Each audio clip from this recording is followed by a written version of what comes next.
In the world of Jujutsu Kaisen, there's a colorful cast of characters that can pretty much scratch any itch you're looking for. Maybe you like Gojo Satoru, I don't know. Maybe you like Itadori Yuji. Maybe you just like Megumi. Maybe you're one of the few fans that like Miwa. Kento Nanami is a grade 1 Jujutsu sorcerer that is integral to the growth of Yuji in the early story of JJK. At first glance, he seems like an almost immediate foil to Gojo. He looks stern, responsible.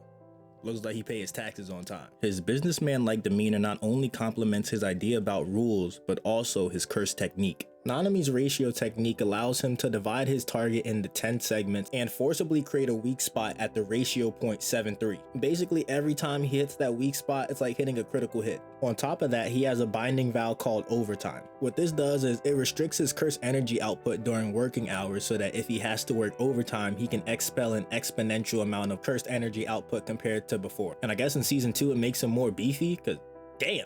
This along with his battle IQ allows him to go toe-to-toe with the special grade cursed spirit in Mahito. Now we know he can dress and he's a mentor, but his most defining trait has got to be his desire to protect innocents and make sure that they don't suffer the same fate that he once did when he was their age. When Nanami was in high school, he had a best friend in Hibari. The best way I can explain it was Hibari was the Yuji to Nanami's Megumi. One day they're assigned to take care of some low-level curse, right? One thing leads to another, turns out the curse isn't as low grade as they thought. Hibari ends up not making it. After this event, like Geto, Nanami realizes that being a Jujutsu sorcerer is just an endless cycle of death and despair. So what does he do?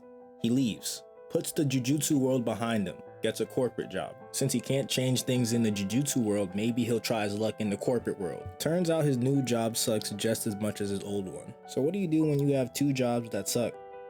You go to the one you're more suited for. And that's what he does. Nanami is well aware of his shortcomings.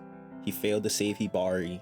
He failed to find purpose in not only the Jujutsu world, but the corporate world as well. That's why when he saw Yuji, this generation's Hibari, he's like, okay, this is who I'm going to protect. I'm going to make sure that this person does not suffer the same fate that Hibari did. So he takes him under his wing, shows him the ropes. He shows him not only what it is to be a Jujutsu sorcerer, but also to be an adult. He quickly shatters Yuji's expectations of what it is to be a sorcerer, and he implants it with a more realistic depiction of what it actually entails. Because being a sorcerer isn't a sprint, it's a marathon. And sometimes the only thing you can do is pass the baton.